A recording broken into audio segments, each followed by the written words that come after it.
Hi everyone, I'm Ms. Lavelle. I teach up at the high school, so it's going to be a couple of years until most of you get to know me. Today we're going to be reading Strega Nona by Tommy DePaola. It's one of my favorite stories of all time, so I'm really happy that I get to share it with you. In a town in Calabria, a long time ago, there lived an old lady everyone called Strega Nona, which meant Grandma Witch. Although all the people in town talked about her in whispers, they all went to see her if they had troubles. Even the priest and the sisters in the convent went because Strega Nona did have the magic touch. She could cure a headache with oil and water and a hairpin. She made special potions for the girls who wanted husbands, and she was very good at getting rid of warts. But Strega Nona was getting old, and she needed someone to help her keep her little house and garden, so she put up a sign in the town square. And Big Anthony, who didn't pay attention, went to go see her. "Anthony," said Strega Nona, "you must sweep the house and wash the dishes. You must weed the garden and pick the vegetables. You must feed the goat and milk her. And you must fetch the water. For this I will give you 3 coins and a place to sleep and food to eat." "Oh, grazie," said Big Anthony.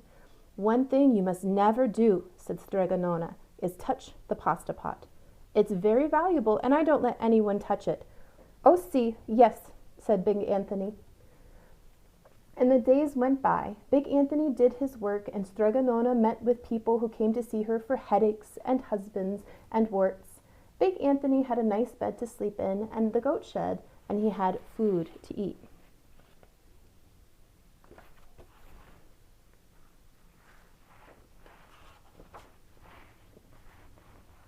One evening, when Big Anthony was milking the goat, he heard Strega Nona singing. Peeking in the window, he saw Strega Nona standing over the pasta pot. "Bubble, bubble, pasta pot, boil me some pasta nice and hot. I'm hungry, and it's time to sup. Boil enough pasta to fill me up." And the pasta pot bubbled and boiled, and suddenly it was filled with steaming hot pasta. Then Strega Nona sang, "Enough, enough, pasta pot, I have my pasta nice and hot, so simmer down my pot of clay until I'm hungry another day." "How wonderful," said Big Anthony. "That's a magic pot for sure." And Strega Nona called Big Anthony in for supper.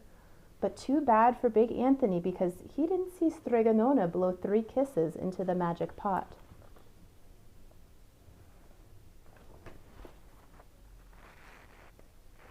And this is what happened.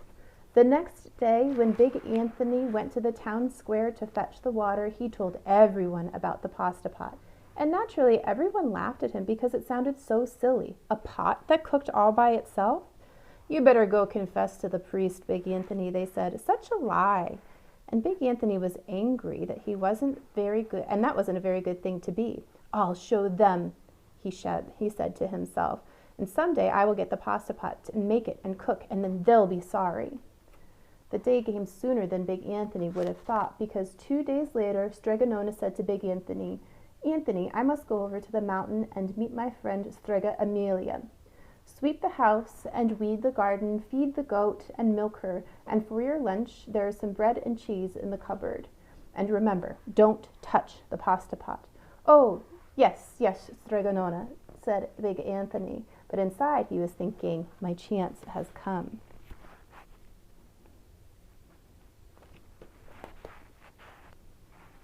As soon as Strega Nona was out of sight, Big Anthony went inside, pulled the pot off of the shelf, and put it on the floor. "Now, let's see if I can remember the words," said Big Anthony. And Big Anthony sang, "Bubble, bubble, pasta pot, boil me some pasta nice and hot. I'm hungry and it's time to sup. Boil enough pasta to fill me up." And sure enough, the pot bubbled and boiled and began to fill with pasta. "Aha!" said Big Anthony, and he ran to the town square and jumped on the fountain and shouted, "Everyone get forks and plates and platters and bowls. Pasta for all at Strega Nona's house." Big Anthony had made the magic pot work. And of course everyone laughed, but ran home to get their forks and plates and platters and bowls. And sure enough, when they got to Strega Nona's, the pot was so full it was beginning to overflow.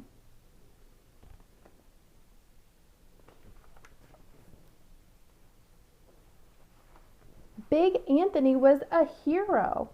He scooped out the pasta and filled the plates and platters and bowls. There was more than enough for all of the townspeople, including the priest and the sisters from the convent.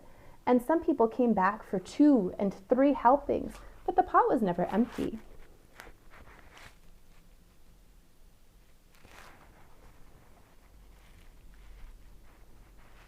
When all had their fill, Big Anthony sang, "Enough, enough, my pasta pot. I have my pasta nice and hot. So simmer down, my pot of clay, until I'm hungry another day."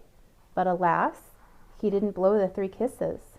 He went outside, and to the applause of the crowd, Big Anthony took a bow. He was so busy listening to compliments from everyone, he didn't notice the pasta pot was bubbling and boiling until a sister from the convent said, "Oh, Big Anthony, look!" And the pasta was pouring out of the pot all over the floor of Strega Nona's house and was coming out the door.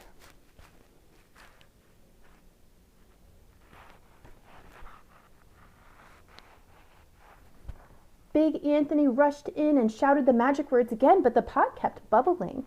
He took the pot off the floor, but the pasta kept pouring from it. Big Anthony grabbed a cover and put it on the pot, and he sat on it. But the pasta raised the cover, and Big Anthony as well, and spilled to the floor of Strega Nona's house.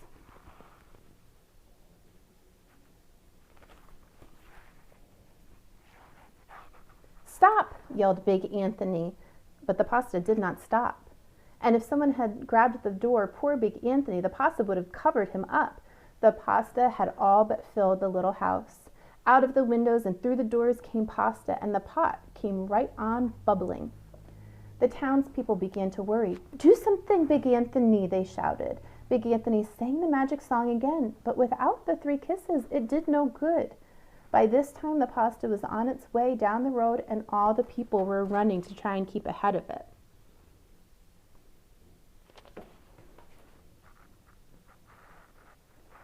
"We must protect our town from the pasta," shouted the mayor.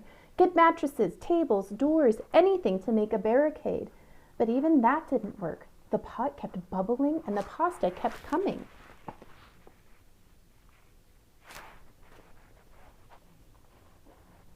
"We are lost," said the people, and the priests and the sisters of the convent began praying. "The pasta will cover our town," they cried. And certainly it would have. Had Strega Nona not come down the road from her visit, she didn't have to look twice to know what had happened.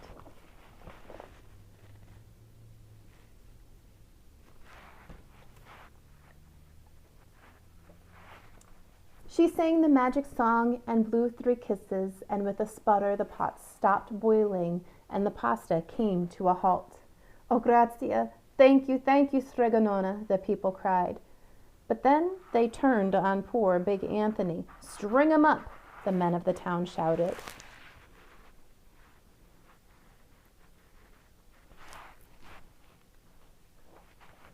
"Now wait," said Strega Nona. "The punishment must fit the crime." And she took a fork from a lady standing nearby and held it out to Big Anthony.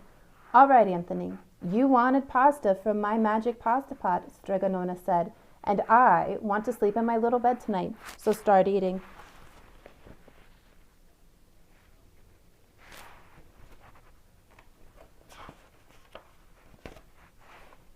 And he did, poor Big Anthony.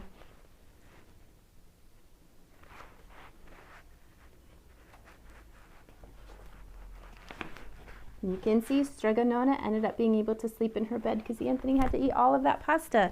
I hope that you like this book as much as I did, and I hope that we see you back at school soon. Thanks. Bye.